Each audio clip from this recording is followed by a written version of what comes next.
몇 분 빠지신 것 같은데 강사가 마음에 안 들어가고 빠지신 것 같습니다. 예, 오늘도 변함없이 10명 이상 조시면 제가 이제 경고를 알고 조심하도록 하겠습니다.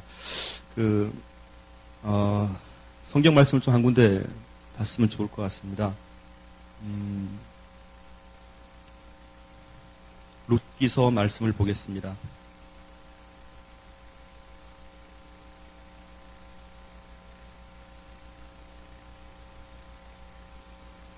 룻기서 1장 16절과 17절을 같이 읽도록 하겠습니다. 룻기서 1장 16절과 17절입니다.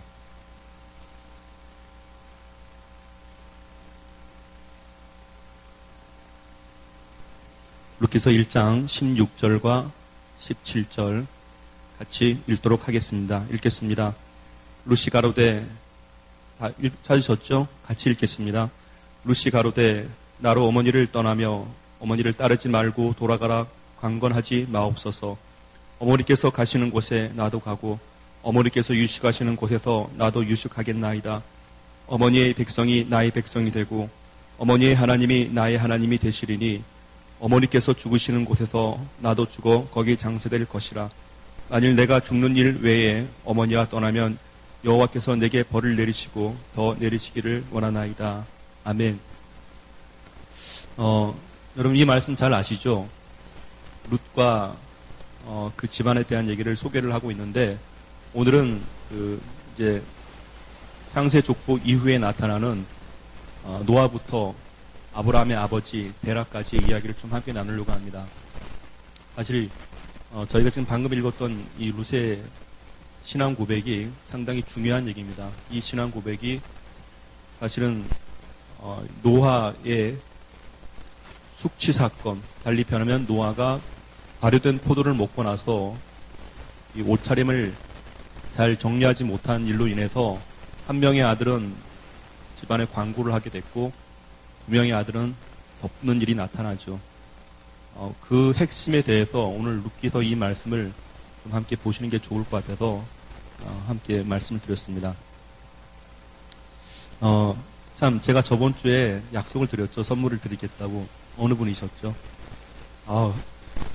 예. 이 족보는요, 아마 제가 만든 것 중에서는 가장 간단하면서도 제 나름대로는 가장 완벽하지 않았는가. 시중에 나타난 여러 가지 족보 얘기들이 많이 있는데요. 제가 만들어 보니까 지금 봐도 죄송합니다. 제가 봐도 제가 놀랄 정도입니다. 어떻게 이렇게 만들었지? 하는 건데, 아마 책상에 놓고 부탁인데 마우스 패드로 쓰지 마시고요. 상당히 예수님 위에다가 마우스 패드 쓰면 얼마나 곤란하겠습니까? 그러니까 잘 보시고 성경이 이렇게 흘러가고 있구나. 제가 선물로 드리겠습니다. 약속했으니까 학생이 있죠? 네, 이제 받아가세요. 그리고 또 한 분 또 계셨죠? 어느 분이세요? 맞으세요? 네, 예. 네, 알겠습니다. 네. 그게 시중에 안 파는 거고요. 제가 족보 세미나 할 때 간혹 이렇게 구매하시는 분들이 계십니다. 그러니까 가격을 매길 수 없을 정도니까 아마 4후 50년 뒤에는 상당한 가치가 있지 않을까 그렇게 생각하는데 또 없으셨어요. 몇 분 더 계셨는데 안 없으셨어요? 그렇습니까? 오늘 제가 많이 갖고 왔으니까요. 열심히 답변해 주시면 제가 선물로 드리겠습니다. 누구세요? 아멘. 네, 앞으로 더 크게 하면 돼요. 자,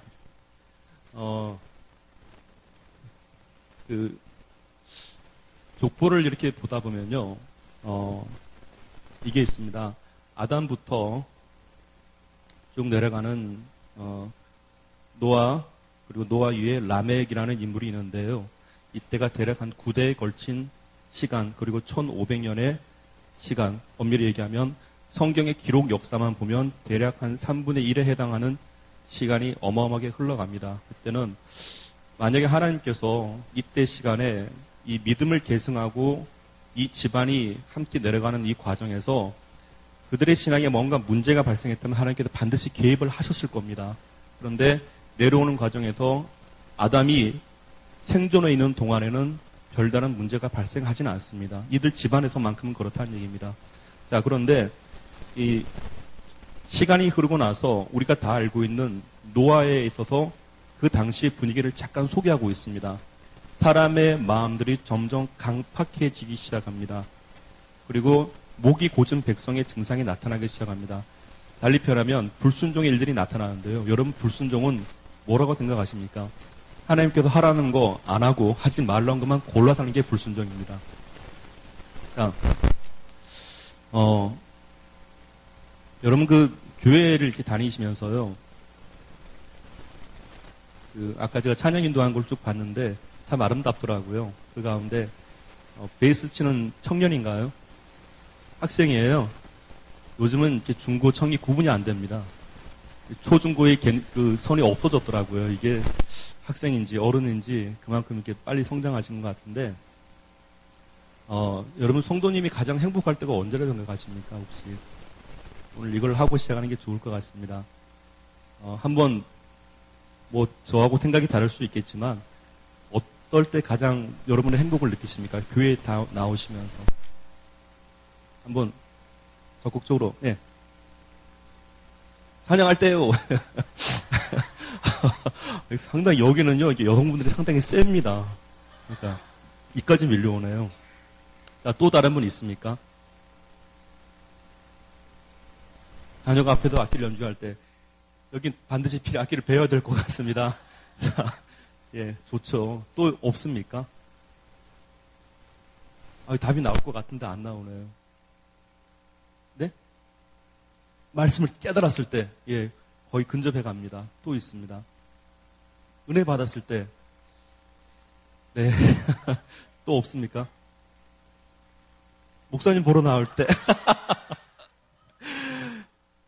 주님의 축복이 함께하기를 축원드립니다.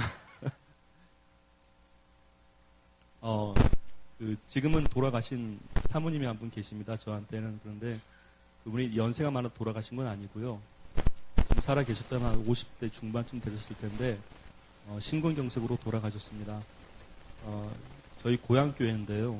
제가 어느 날 밖에서 사역을 하고 교회 개척을 하고 몇 년이 지나고 나서 연락 없이 고향교회를 방문한 적이 있었습니다.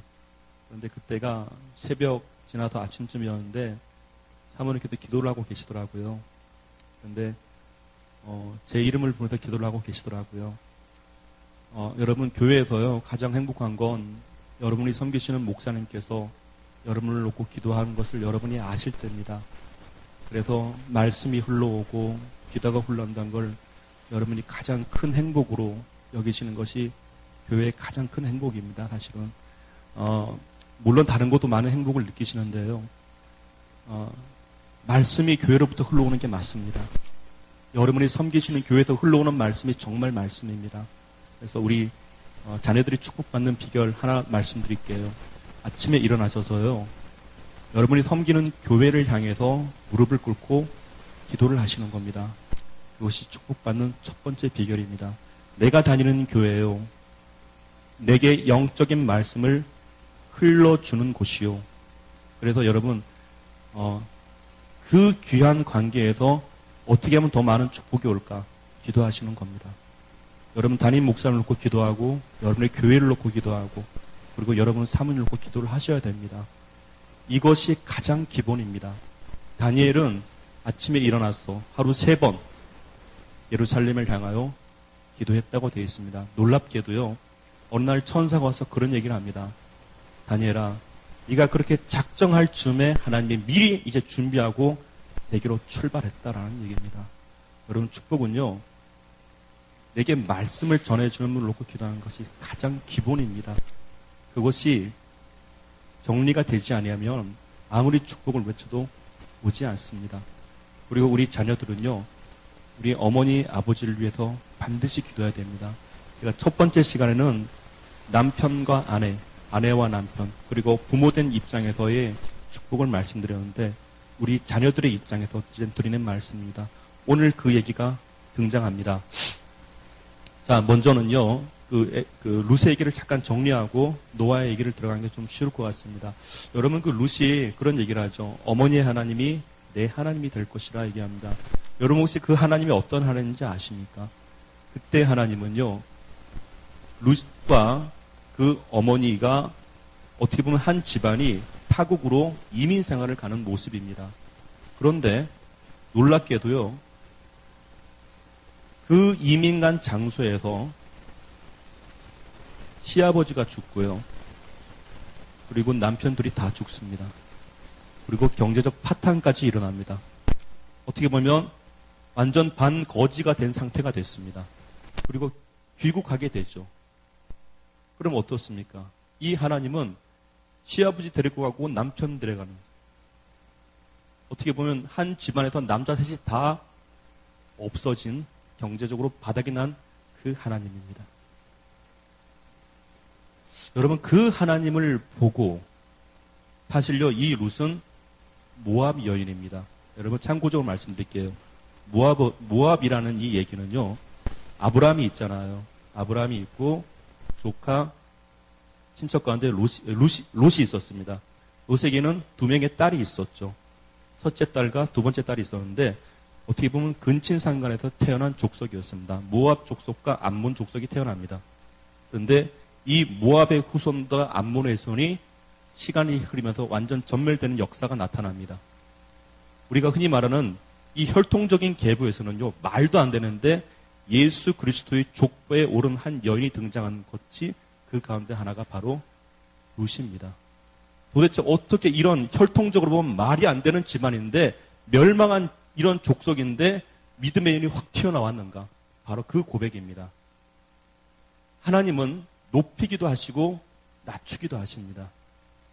그 하나님에 대한 고백을 들을 때에, 고백할 때에 하나님께서 그 여인을 붙잡아 주시고 그 여인을 통해서 집안을 다시 회복시키신다는 얘기입니다. 우리 신앙생활 하다가요, 잘 풀릴 때만 여호와를 찬송한다 말하는데 그렇지가 않습니다. 하나님은 낮추기도 하십니다. 그때 하나님도 기억할 때는요, 하나님께서 반드시 돌아보시는 줄 믿습니다. 내 어머니, 내 아버지가 때로는 본의 아니게 제 역할을 못할 때가 있습니다. 경제적으로든지 아니면 남들보다 좀 교육적으로 덜 배워서 그럴 수도 있습니다.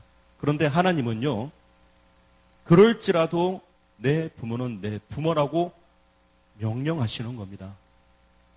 그래서 여러분, 우리 신앙생활하다 축복받는 비결 가운데 하나가요, 때로는 우리 어머니, 아버지가 다른 집에 비해서 좀 실망을 안겨줄 때도 있습니다. 근데 놀라운 게요, 그게 나쁜 증상이 아니라 축복받기 전의 증상입니다. 그럴지라도 내 어머니는 내 어머니요, 내 아버지는 내 아버지라. 그 마음을 갖고 계시는 겁니다. 놀랍게도요, 교회에도 그런 증상이 있습니다. 막 일하는데 자기 혼자 오해를 합니다. 자기 혼자 열심히 했다가 자기 혼자 삐지고 목사님 아무것도 모르세요. 막 섭섭하다고 그럽니다. 그런데 한 번만 더 생각해보면요, 하나님의 뜻이 있겠지. 축복의 증상은요, 그 징조가 항상 눈에 보이지 않습니다. 항상 가난하게 보입니다. 마태복음에 보시면요, 팔복에 대해서 얘기가 나오잖아요.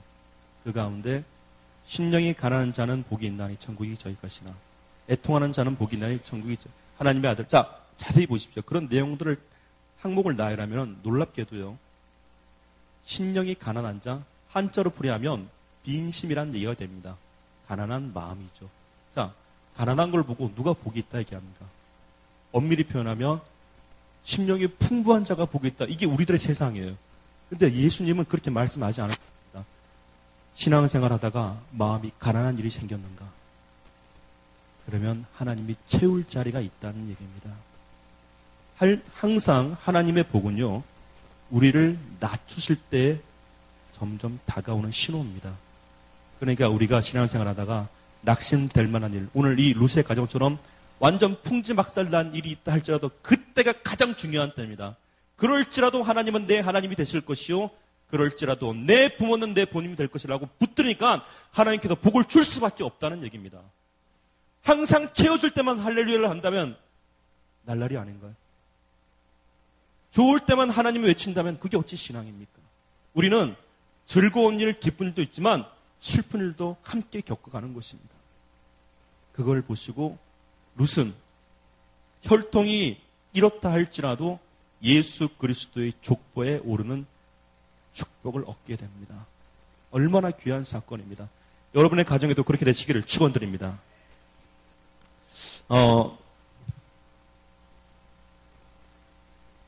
여러분, 그러니까요, 혹시 결혼하신 분 계시죠? 혹시 결혼 1년 차 이상 계십니까? 이제 아예 그냥 경계하시네요. 자, 우리 아이들 이렇게 태어나잖아요. 그러면 특별히 100일 때, 첫 돌 때, 여러분 딴 데 가지 마시고, 제가, 확실히 경험한 건 말씀드릴게요. 첫 돌 때, 첫 아이, 100일 때는요, 여러분, 물론 잘 하실 것 같아요. 반드시 안고 교회에 오셔야 됩니다. 목사님 찾아가셔갖고요. 평생에 한 번 있는 그 축복기도, 그걸 받으시는 겁니다. 얼마나 귀한 기도인지 모릅니다. 뭐 돌잡이 한다고 이것저것 뭐 다 갖다 놓고 그거 막 야, 얘 돈 잡았대, 얘 뭐 볼펜 잡았대, 뭐 실타래 잡았대. 여러분, 비교가 안 됩니다. 하나님의 축복은 눈에 보이는 역사가 아닙니다. 보이지 않게 그 가운데 흘러가는 것입니다. 여러분, 기도가 얼마나 큰 힘이 되는지 정말 알 수가 없습니다. 오늘은 이 노아에 대해서 얘기를 잠깐 말씀드리겠는데요. 성경은 이 노아가 당대 의인이라고 표현합니다. 그 당대의, 그 시대의 의인. 의인은 하나님의 마음에 합당한 바 된 자입니다. 놀랍게도요, 이 노아가 어떤 사람인가를 좀 함께 보려고 합니다. 노아를 있게 한 이 집안에 이상한 일들이 일어났습니다. 사실 노아는요, 여러분 아시죠? 아담과 하와 사이에 태어난 가인, 아벨, 그리고 셋의 아들 에노스. 에노스가 태어날 때 비로소 하나님을 부르게 됐다.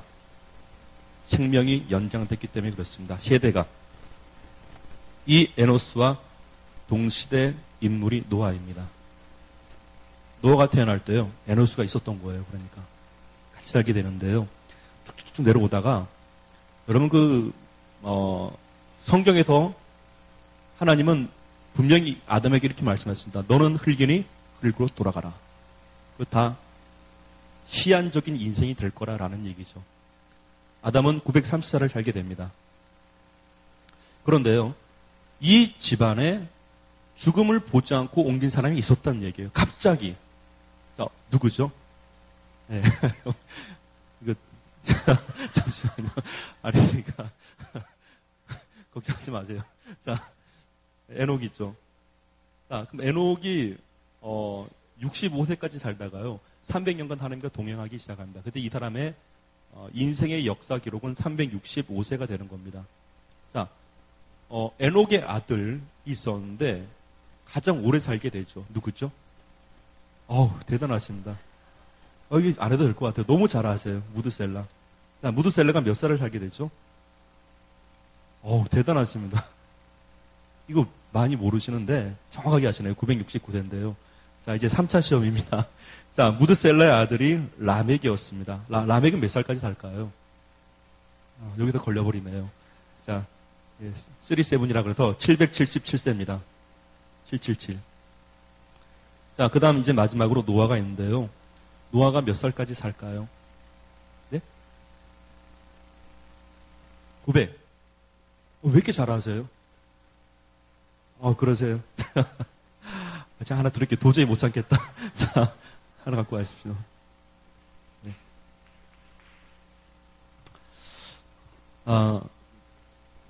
어떻게 보면 이 4대에 걸쳐서 나타난 이 생명의 증상이 왜 중요한 거 아니요? 노아의 입장에서 보면, 우리가 보통 성경 읽다 보면, 에녹, 영생, 한 사람, 어떻게 보면, 그리고 무드셀라, 가정 오래 살았지. 라멕 넘어가고, 노아, 방주 지었지. 이렇게 끝난다는 얘기예요. 근데 가만히 보면요, 노아의 입장에서 보면, 증조 할아버지가 에녹인 거예요. 자기의 증조 할아버지가 돌아가실 줄 알았는데 안 돌아가세요. 어느 날 65세쯤 될 때에 하나님과 동행을 하더라 되어 있습니다. 여러분, 사람이 하나님과 동행하는 거는요, 아담밖에 없었어요. 동산을 건드렸기 때문에. 어떻게 본다면, 기록상 보면요, 동산 가운데 건드렸던 흔적은 있잖아요. 그런데 자기 증조 할아버지가 65세 이후부터 거닐더란 얘기예요. 그리고 하나님께서 데리고 가셨습니다. 야, 이 집안에요. 이게 무슨 의미인가 하니 죽지 않을 수도 있겠구나라는 사건이 생긴 겁니다. 노아나 라멕이나 무드셀라의 입장에서 보면요. 하나님은 반드시 죽을 거라 그랬는데 그러면 인생은 누구나 죽을 거란 불안 속에 살 수밖에 없다는 얘기입니다. 언제 죽을지 모르기 때문에. 그런데 증조 할아버지가 안 죽은 거예요. 우리 안에요. 예수 그리스도를 믿음으로 영생을 얻는다는 이 말 한마디가 얼마나 소중한지 알 수가 없습니다. 한 번은 제가 어릴 적에 잠들면서 제가 잠깐 교회를 안 다닐 때가 있었습니다. 근데 그때 늘 두려웠던 게 있었습니다. 야, 내가 죽고 나면 어디로 갈까? 그게 최대 고민이었습니다. 그래서 밤만 되면 그게 괴롭히는 거예요. 내가 죽으면 엄마 아빠가 같이 가주는 것도 아니고 내가 갈 곳을 모르니까 두려운 거예요. 시간이 지나 보니까요. 죽음 문제 때문에 두렵다라는 거는 죽음도 권세가 있다라는 얘기입니다. 권세가 있기 때문에 두렵게 하는 거죠. 근데 그 죽음을, 그 권세를, 사망 권세를 이긴 분이 성경에 있더라고요, 보니까. 그분이 예수님입니다. 예수님으로 인하여 우리가 영생을 품게 된 거예요. 영원한 생명을 생각하게 된 겁니다. 영원한 생명을 바라보는 자는요, 현재의 삶이 달라집니다. 달리 표현하면, 역으로 생각하면요, 난 곧 죽을 거라 이러면요, 사람이 허무해지기 시작합니다. 한번 그런 얘기를 하더라고요. 어느 카톨릭에서, 김수환 주경이 이렇게, 거기는 선종이라는 말을 쓰더라고요. 착하게 살다 끝났다 얘기해, 그냥. 그리고 나서 죽음에 대한 임상 체험을 하는 걸 한번 본 적이 있었습니다. 어떻게 하는 거냐요? 이렇게 관을 갖다 놔요. 여기다가 몇 개를. 그리고 나서 수의를 입습니다. 그리고 다 들어가라 그랬는데요. 그래서 못질도 실제 해보는 거예요. 그 위에다가 흙도 뿌려보는 겁니다. 그러니까 사람이 거기 들어갔다 나오니까 사람이 다 멍해지는 거예요. 인생 아무것도 아니네. 이런 겁니다. 기독교는 그런 것이 아닙니다. 큰 오류가 뭔가 하니 관 속에 들어가는 것으로 인생이 늘 거기 있다 여기는 겁니다. 그러니까 사람이 허무하니까 그냥 허무주로 사는 거예요. 아유, 욕심낼 필요 없지 뭐. 어차피 갈 텐데. 이렇게 사는 거예요. 기독교는 그런 것이 아닙니다. 우리가 가야 될 곳이 있기 때문에 착하고 충성된 자가 네가 작은 일에 충성하시 내가 큰 것을 네가 맡기겠더라. 내가 너희를 위하여 초소를 예배하라고 하느니 항상 우리에게 그렇게 생명의 희망을 주셨다는 얘기입니다. 예수님께서. 그러니 노아 입장에서 보면요. 자기 증조 할아버지가 죽지 않고 갔다는 얘기예요. 야, 영생이란 것이 있구나. 하나님이 함께 하시니 영생이 가능하겠구나 하는 것이 그 마음에 생기게 된 겁니다. 그러니까 보십시오. 우리 집안에, 그러니까 저와 여러분들 집안에 한 사람이 하나님과의 그 신앙 관계를만 잘 해놔도 후손들은 말하지 않더라도 흘러가는 겁니다. 야, 저런 하나님이 계시네? 내 증조 할아버지가 만난 하나님을 나도 만나고 싶다는 소망을 품게 되는 거예요. 그게 신앙이 자라는 겁니다. 그러니 얼마나 중요합니까? 단순하게 하나님께서 동행하다 될 것 같다? 아닙니다. 최초로 영생에 대한 소망을 두게 했다는 얘기죠. 자, 그 다음 나타난 인물이 무드셀라죠. 무드셀라가 969세를 삽니다. 성경에서는 가장 오래 산 사람이 기록이 되는데요.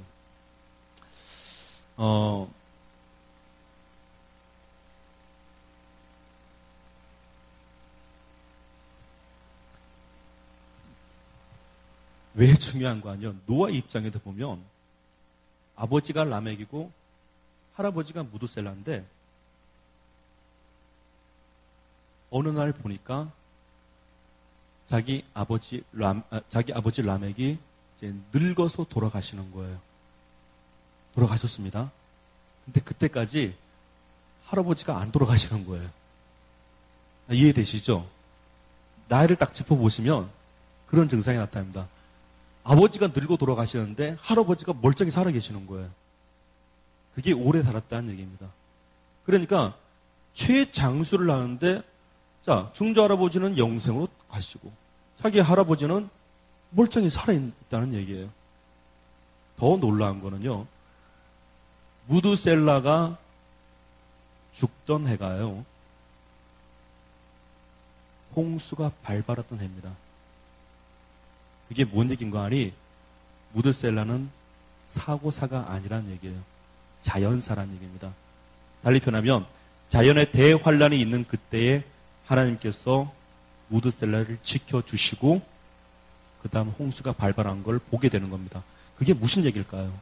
지금 우리가 살아가는 이 시대도 사람이 인간의 힘으로 하지 못하는 세 가지의 것이 있습니다. 첫째는 아무리 과학기술이 발달하고 인간의 지혜가 높다 하더라도 자연재해만큼은 사람으로부터 되는 게 아닙니다.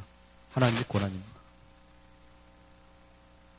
둘째는 경제적 문제예요. 장담 못하는 게 인간 세상입니다. 세 번째가 질병 문제입니다. 환란의 때에 방백들을 의지하지 말며 도림이 없는 인생도 의지하지 말지니 야곱의 하나님으로 자기 도움을 삼는 자는 복이 있도다. 그 말씀입니다. 보니까요. 할아버지 무드셀라가 돌아가시는데 그리고 나서 홍수가 터진 일이 나타납니다. 여러분 참 놀랍지 않습니까? 이 사건이요. 이게 연들을 짚어보면요. 참 놀라운 게 그런 증상을 봤을 때는요. 하나님이 살릴 자는 반드시 살리십니다. 자연재해 속에서라도 건져내십니다. 그것을 노아가 본 겁니다. 아버지는 돌아가셨지만요. 노아는 그걸 봤다는 얘기입니다. 얼마나 큰 축복입니까? 만약에요. 무드셀라가 홍수로 죽었다면요. 성경은 향수란 말을 못 씁니다. 그냥 홍수 속에 죽었다 이렇게 되죠. 성경은요. 이 아담의 집안을 그러니까 이 아벨 셋의 이 집안을요. 이들의 생명을 보고 연수를 보고 뭐라 말한가니 향수했다란 말을 씁니다. 향수는 달리 표현하면 목숨을 누렸다. 하나님께서 생명을 지켰다라는 의미가 포함이 되는 것입니다. 여러분의 삶 가운데서도 이처럼 하나님의 손의 보호하심이 그렇게 나타나게 되기를 축원드립니다. 여러분 보십시오. 지금 우리가 감당하지 못하는 이 자연재해가 얼마나 많이 있습니까? 하나님께서 지키시는 걸 자꾸 보게 되는 것. 정말 하나님의 손의 역사가 현장 가운데 나타나는 것을 보게 되는 것입니다. 자, 라멕은 어떻게 보면 노아의 아버지 라멕은 라멕 입장에서 보면 할아버지가 죽음 보지 않고 옮긴 거고 아버지가 가장 오래 산 그런 자기가 죽을 때도 아버지가 살아계시는 이런 입장이 되겠죠. 라멕의 입장에서 본다면. 근데 라멕은 어느 날 그런 얘기를 합니다. 노아가 태어날 때요. 성경 기록을 한번 저희가 찾아보도록 하겠습니다. 창세기 어디를 보시는 거 아니요?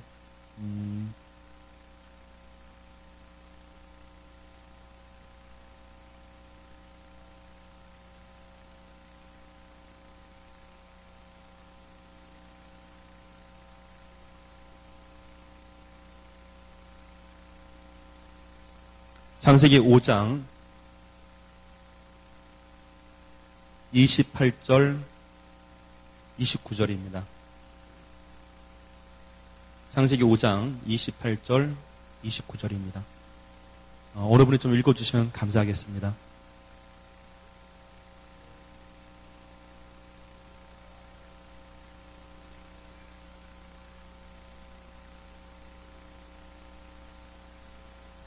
아멘. 이 아들이 안위하길 원한다. 달리 표현하면요. 하나님이 집안에 자식이 태어나는데 그 아버지 입장에서 이 아들에게 갖는 소망이 있었습니다. 하나님, 이 아들로 인하여 우리 가운데 편안한 위로를 주시길 원합니다. 평강과 위로를 주시길 원합니다. 아들의 이름을 짓는데요. 이러한 신앙 고백이 나왔다는 것은 하나님의 위로를 알기 때문에 가능한 것입니다. 사실은요.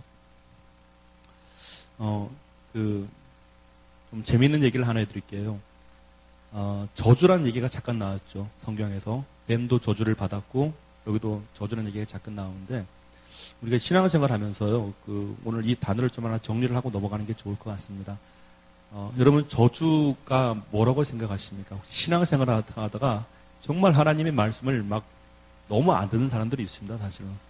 어떤 사람인가 하면요, 그런 노래가 있더라고요. 교회에서 무슨 회의를 하면 반대를 위한 반대를 하시는 분들이 계신데요. 반대를 무조건 의자! 이렇게 갖고 꼭 그렇게 해야겠습니까? 막 가슴이 철렁철렁 내려앉는 거예요, 사실은 그렇게 하면. 자, 저주가 뭘까요? 한번 말씀해 주실래요? 어떤 걸 저주라고 생각하십니까? 혹시? 네? 하나님과 반대로 가는 거. 단절. 그쵸? 하나님과 단절. 자, 또 뭐가 있을까요? 하나님을 떠나는 거? 네, 그것도 포함되죠. 그럼 구체적인 증상이 있겠죠? 어떤 증상이 있을까요? 하나님? 욕하는 거? 큰일 납니다, 그렇게 했다가. 자, 십계명에 여호와 이름을 망대에 일컫지 마라 그러는데, 자, 또 뭐가 있을까요? 구체적인 증상들이 있습니다. 네? 그죠? 하지 말라는 짓만 골라서 하는 겁니다. 얼마나 얄밉겠습니까? 그것도 포함되죠. 이렇게 보시면 됩니다. 제가 아마 이제 다음 주는 이제 구정 기간이기 때문에 다다음 주에 말씀드리겠지만, 아브라함의 믿음의 집안에서 쫙 나열된 것 가운데 보면요. 놀랍게도 아브라함이 그때 말씀드렸죠. 자식 한 번 얻기 위해서 24년의 시간이 걸립니다. 75세 때 불러서 99세 응답 받았으니까요. 그런데 이삭은요. 20년이 걸립니다. 이삭은 40세에 결혼해서 60세에 아들을 쌍둥이를 낳았기 때문에 야곱은요. 물론 조금 빠르긴 빨라요. 그런데 야곱이 진짜 사랑했던 사람은 라헬이었습니다.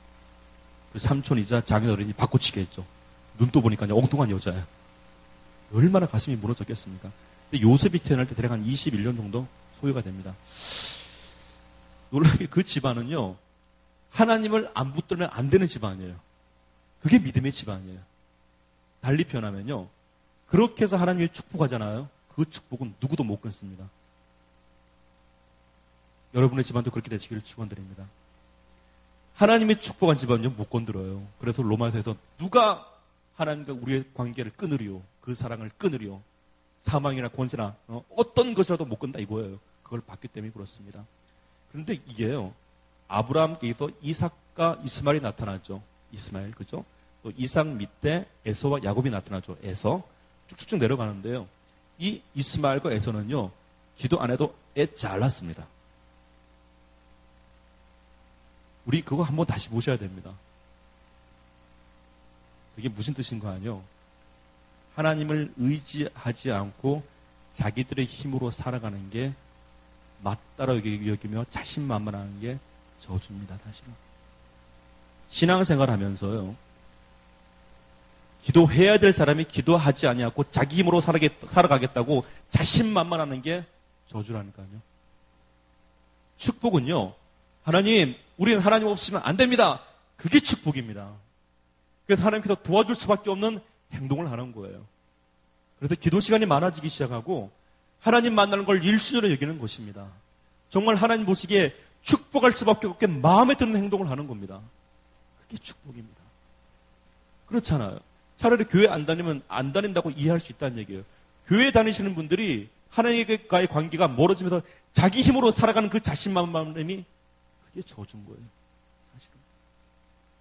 기도의 축복을 모르는 겁니다. 말씀의 능력을 못 봐서 그런 겁니다. 예배의 감격과 은혜를 모르기 때문에 그런 겁니다. 그렇게 살아가는 거예요. 그게 저주예요.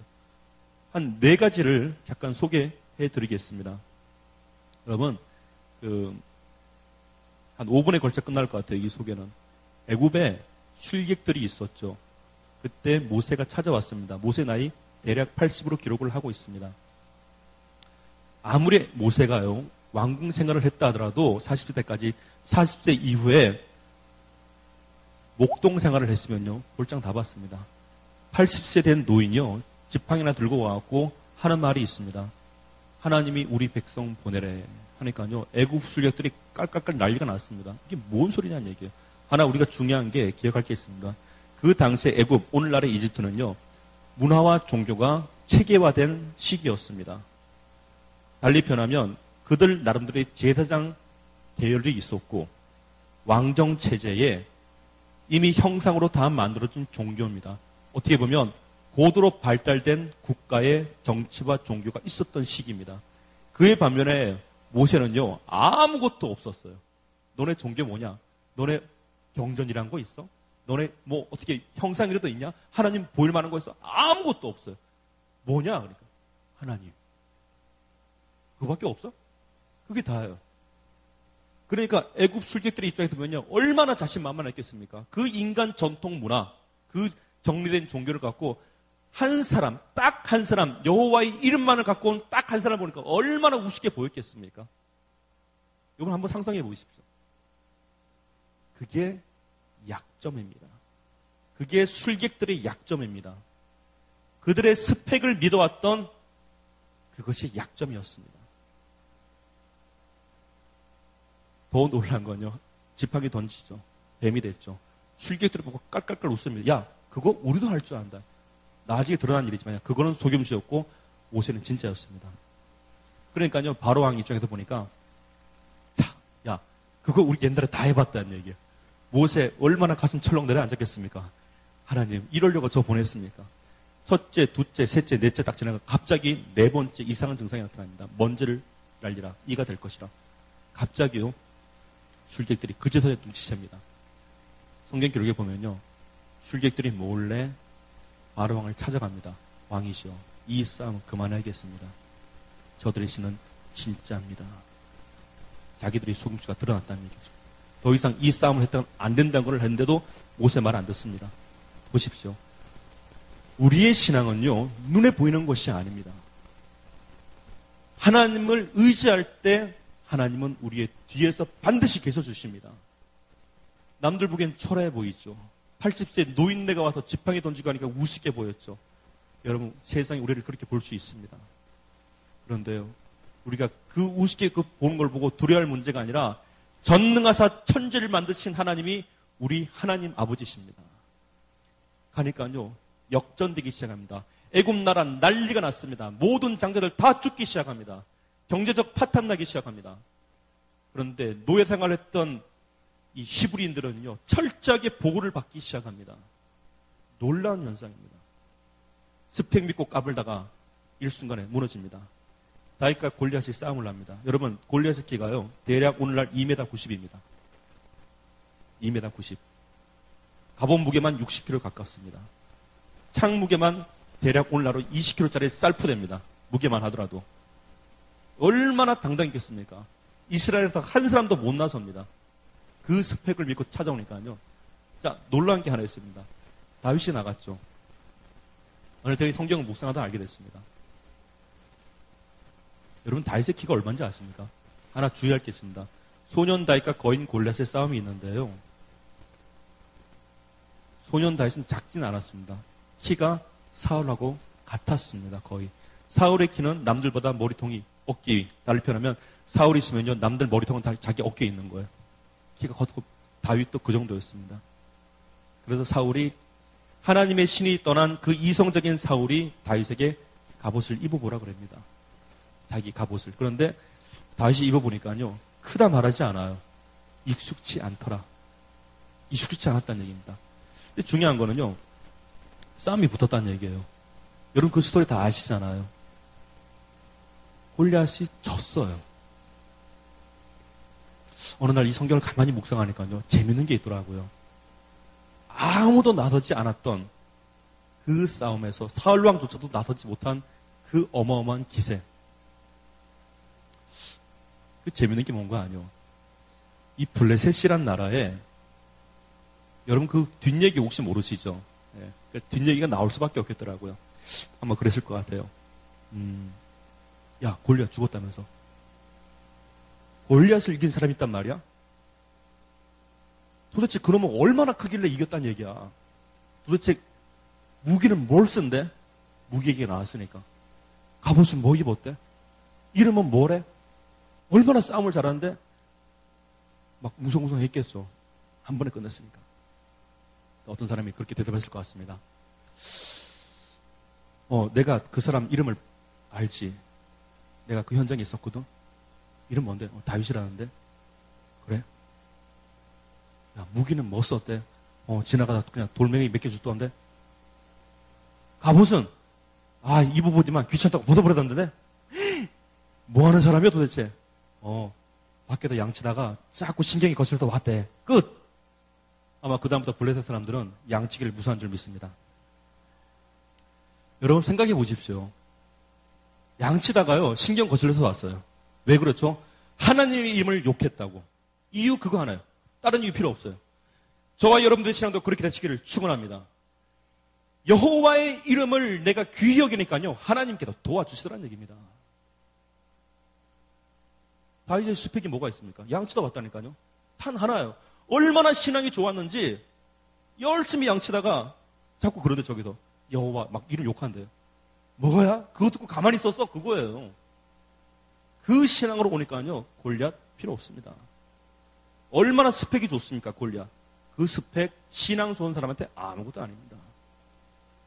우리가요, 왜 축복이 자꾸 엉뚱한 대로 사라지는가? 여호와의 이름을 귀히 여길 때입니다. 그때 축복이 다가오는 것입니다. 출애굽을 할 당시만 하더라도 아브라함 이후에 430년의 시간이 흘러갑니다. 그때 그 사람들의 성경이 있었습니까? 정해놓은 성전이 있었습니까? 아무것도 없었습니다. 모세가 찾아가서 내 조상의 하나님이라 말하지만 믿지를 않습니다. 모세가 하도 답답해서 하나님께 묻습니다. 하나님, 누가 보냈다고 얘기를 해야 됩니까? 하나님께서 그런 얘기도 스스로 있는 자가 보냈다 하라. 딱 그 말 한마디입니다. 그런데요, 이 말이 얼마나 좀, 여호와라는 말은 스스로 계신 분이에요. 그거는 어디에 얽매이지 않는다라는 얘기입니다. 자유를 줄 수 있는 이름이었습니다. 이게요, 그 이름을 사람들한테 알려줬습니다. 그것이 여호와의 복음의 시작이었습니다. 노예된 입장에서요, 그 소리가 3, 4대 기간 동안 이 노예로 지내온 사람들에게 약속의 시간이 다가왔는데 그 약속이 뭔가 하니, 그 메시지가 뭔가 하니, 스스로 계신 이가 우리를 자유케 한다 그러더라. 그게 한마디예요. 딱 한마디예요. 그게 퍼져나가기 시작하는데요, 어마어마한 속도로 퍼져나가기 시작합니다. 묶인 자에게요, 여호와의 이름이 자유를 주고 있다는 얘기입니다. 그게 안 믿겼으면 못 나온다는 얘기예요. 하나님의 이름은 우리에게 자유를 주시는 겁니다. 그런데 비단 그 이름이 그 당시만 해당되는 게 아니라요, 시대가 흘러가면서 묶여 있는 오늘날에도 효과가 있다라는 얘기입니다. 그 이름은 사람이 만들어낸 이름이 아니라 하나님께로부터 우리가 받은 이름입니다. 세상 어느 종교가 창조주로부터 그 이름을 우리에게 하사했냐는 얘기예요.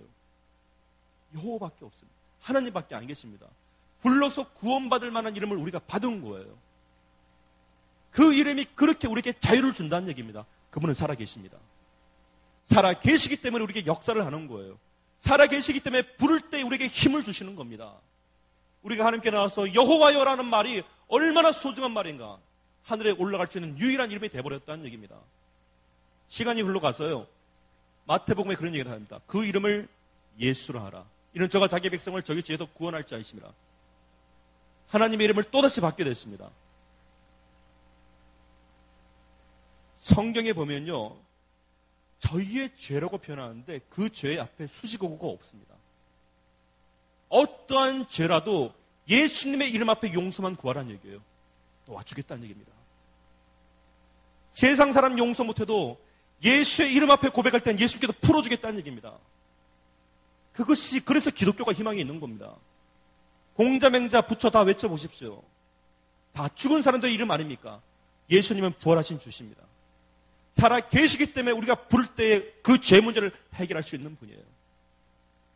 루시 고백한 것처럼 내 어머니의 하나님이 내 하나님이라. 하나님께서 얼마나 듣고 기뻐하셨을까요? 그럴지라도 나를 믿겠냐는 얘기입니다. 내가 너를 그렇게 힘들게 해도 나를 믿겠냐는 얘기예요.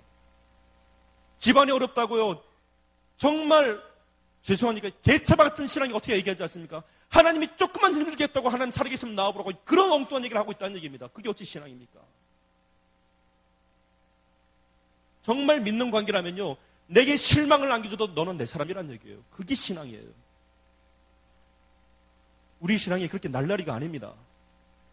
신앙은요, 세월이 가면 갈수록 더 믿는 것이 정상입니다.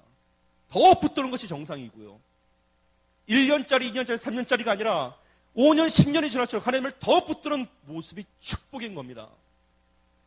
자식들의 입장에서 보니까요, 내 어머니, 아버지가 어릴 때 더 하나님을 붙들더라는 얘기입니다. 그것이 신앙의 유산인 줄 믿습니다. 그렇게 일어서게 되는 것입니다. 예수님의 이름은 우리를 구원할 이름이십니다. 마지막으로요, 그 이름을 임마누엘이라 하라. 이는 하나님이 우리와 함께 한다는 일입니다. 우리가요, 착하고 이쁜 짓만 해서 하나님께서 우리와 함께하고 못된 짓 한다고 하나님께서 떠나시는 분이 아닙니다. 사람도요, 만나다 보면 변덕이 심한 사람들은요, 자기 기분 따라 만나고 헤어집니다. 하나님은 그렇지가 않습니다. 하나님은 우리를 떠나지 아니하십니다. 언제나 우리와 함께 하신다는 얘기입니다. 그 하나님이 우리 집안을 버리지 않는다는 것을 믿으시기를 축원드립니다.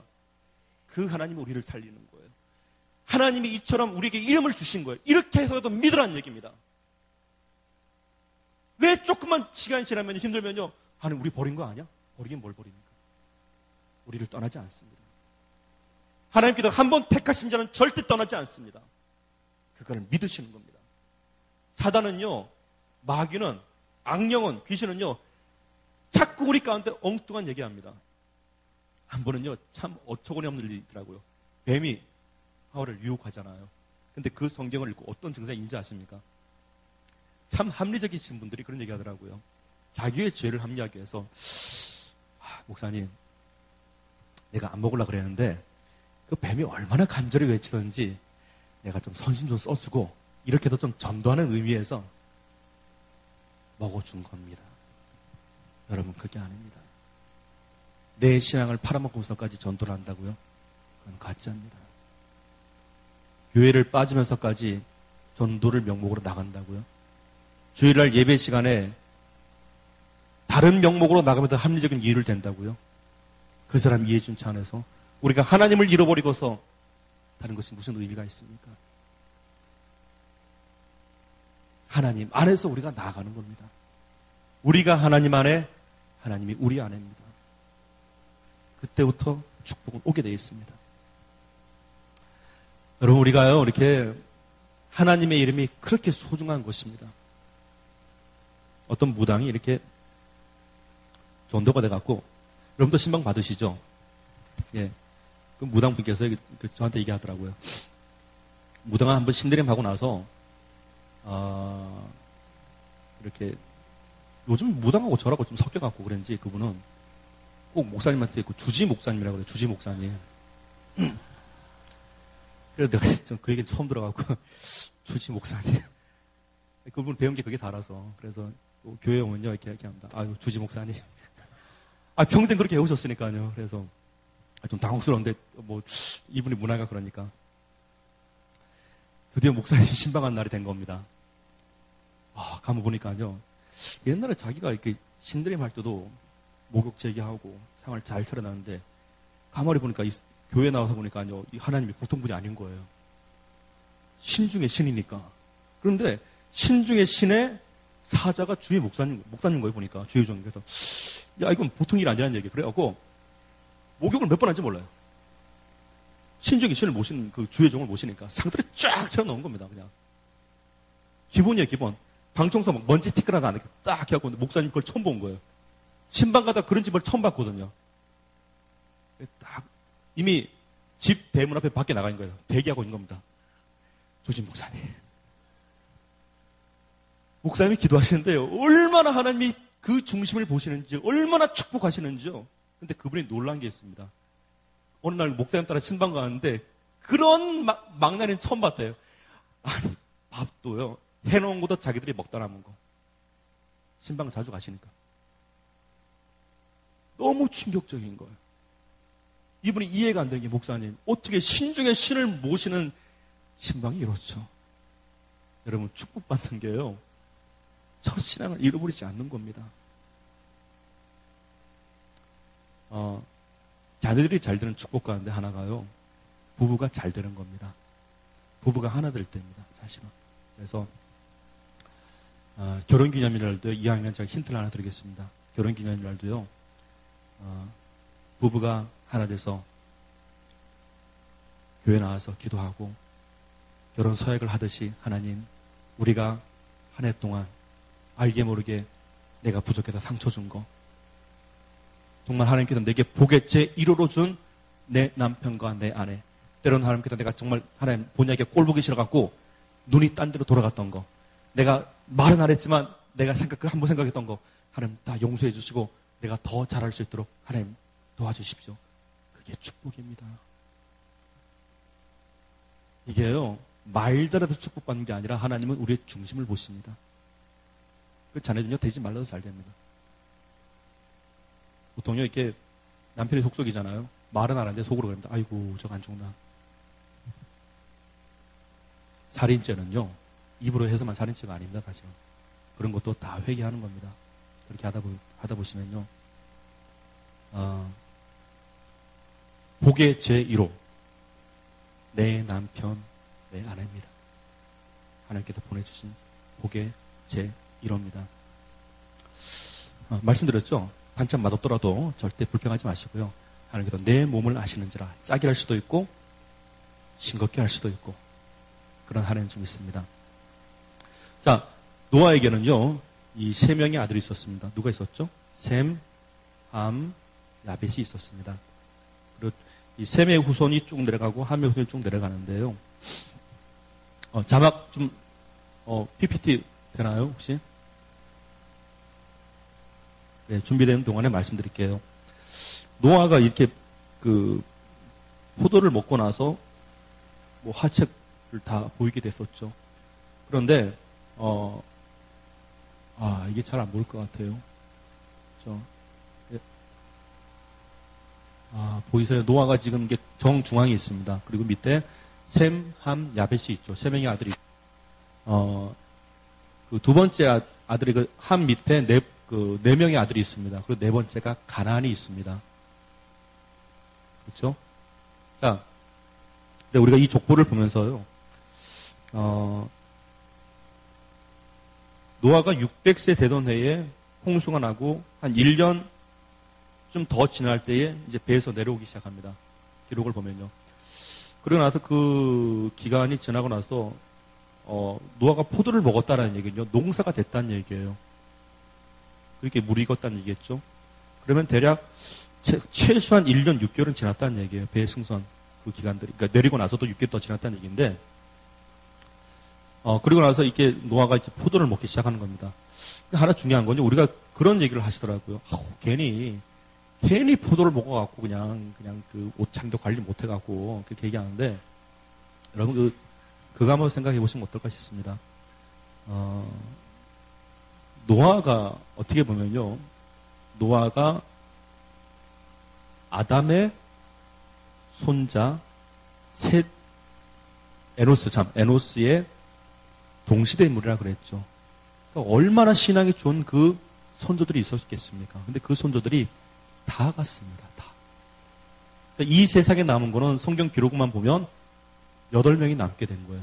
그럼 노아가 최고령이 되게 된 거죠. 그럼 노아는 제사장 역할도 해야 되고 집안의 어른 역할도 해야 되고 다 책임을 져야 돼요.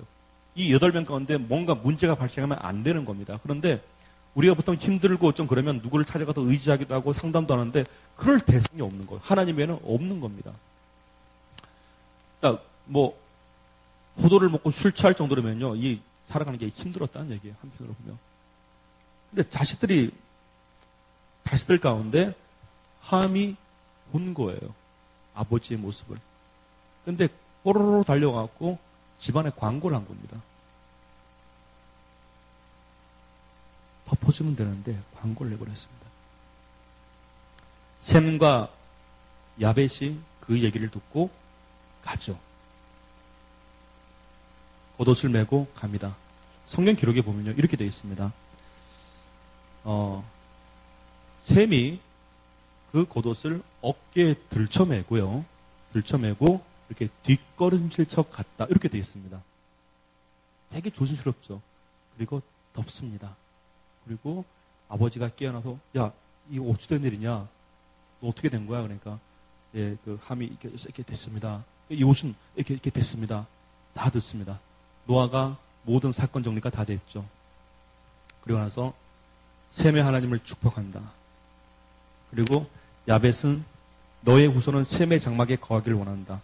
함, 그냥 얘기하지 않습니다. 가나안의 아비 함, 너는 저주를 받을 것이라. 여러분, 이 얘기를 한 번만 더 짚어보겠습니다. 부모님이요, 자식된 입장에서는요, 부모님의 잘잘못을 광고하는 게 아닙니다. 시간이 흘러가고 나서요, 이 얘기가 어디 난 거니? 10계명, 제5계명에 내 부모를 공경하라라고 되어 있죠. 에베소서 넘어가서는요, 신약에 네 부모를 주 안에서 공경하라. 이는 약속 있는 첫 계명이니 네가 잘되고 땅에서 장수한다. 10계명에서도 그 유일하게 약속을 주었습니다. 계명은요, 명령이에요. 지키는 거. 그런데 명령 가운데 약속을 줬다? 중요한 얘기입니다. 에베소서는 이걸 보고 약속 있는 첫 계명이라고 얘기한다. 약속 가운데 첫 번째 것이라 이렇게 얘기하죠. 이게요, 노아의 그 뒤처리가 그냥 나온 게 아닙니다. 만약에 하나님께서 이것이 옳지 않다 그러면 성경에 기록 안 했을 겁니다. 근데 그 흐름이요, 이처럼 노아의 사건과 출애굽기 20장의 10계명 사건과 에베소서 6장의 약속 있는 네가 잘되고 땅에서 장수할 거라는 것이 같이 이어지고 있습니다. 변하지 않았다는 얘기죠. 동일하다는 얘기죠. 신앙생활을 하면서 부모님이 잘 믿을 수도 있고 또는 신앙이 없는 본인도 있습니다. 성경에서는요, 네 부모를 주 안에서 공경하라. 그 부모는요, 예수 잘 믿는 네 부모라고 명시한 것이 아닙니다. 네가 마음에 들 때만 네 부모를 공경하라고 말한 것이 아닙니다. 부모는 부모예요. 그거를 잃어버리는 순간에 끝장나는 겁니다. 하나님께서 약속을 줬습니다. 네 부모를 네가 믿는 그 주님 안에서 공경하라고 한 겁니다.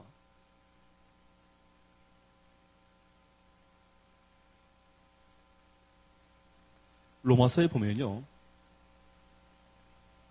하나님의, 로마서 1장 32절에 보면요, 하나님의 정하심을 알고도 율법을 어겼을 때 하나님께서 정말 치겠다라는 그 정하심을 알고도 지키지 아니하고 너만 지키는 것이 안 지키는 것이 아니라 다른 사람도 못 지키게 한다, 이런 얘기가 있습니다.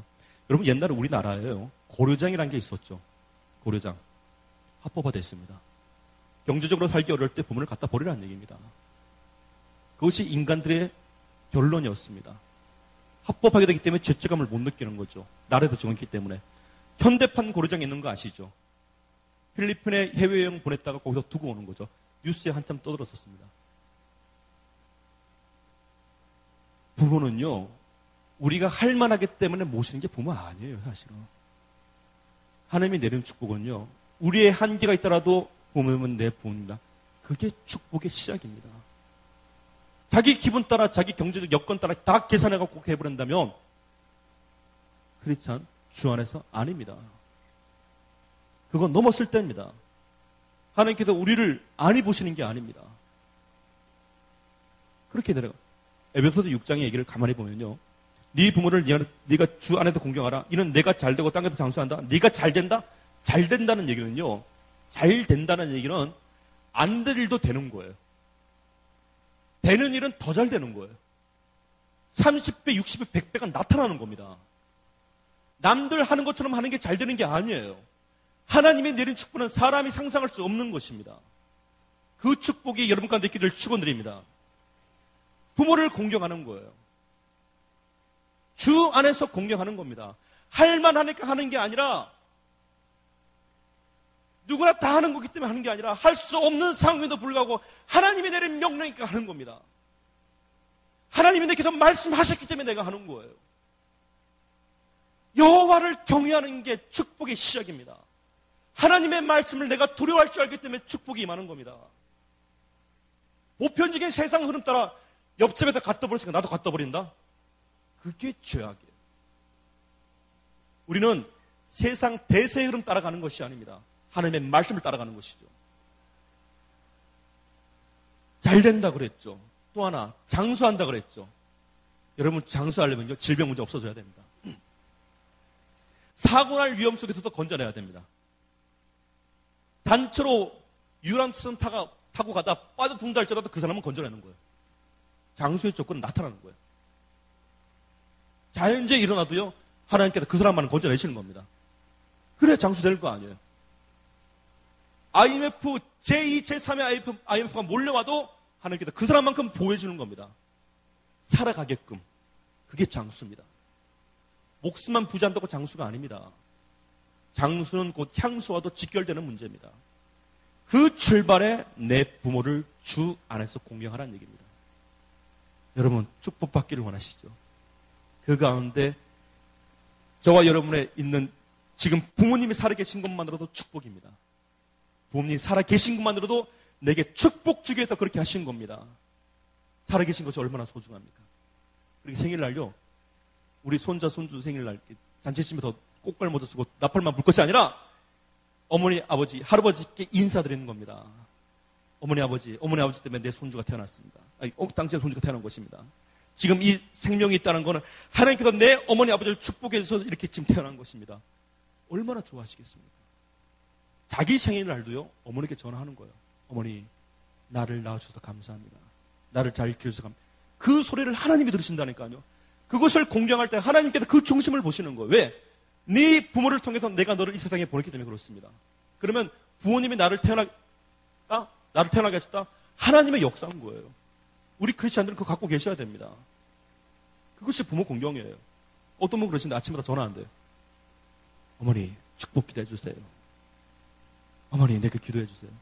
그게 아침 문안 인사예요. 주 안에서 그렇게 하는 겁니다. 여러분, 시간이 많이 지났는데요. 그렇게 해서 노아의 세 아들 가운데 축복과 저주로 갈려지는 것입니다. 부모는 부모님입니다. 그리고 나서 이 노아는요, 시간이 지나서 노아가 쭉쭉쭉쭉 살아갈 때요, 890세에 아브라함이 태어납니다. 그리고 60년간 아브라함과 같이 삽니다. 하나님께서 아브라함을 불러낼 정도의 60년의 교육을 시켜주시는 것이죠. 자, 시간이 오늘도 금방 지나갑니다. 여러분, 이제 곧 구정이 다가오죠. 여러분도 부모님을 찾아뵐 것이고 할 텐데, 여러분 그냥 찾아뵙지 마시고요. 이왕이면 부모 공경할 때 하나님께서 그 중심을 보신다는 거, 내 부모님께 지극한 효를 다할 때 하나님께서 돌아보신다는 것, 축복은 거기에 있는 것입니다. 여러분, 귀한 명절 되시고요. 더 좋은 하나님의 축복이 이처럼 말씀처럼 행할 때 그렇게 되시기를 축원드립니다. 오늘 이상 마치겠습니다.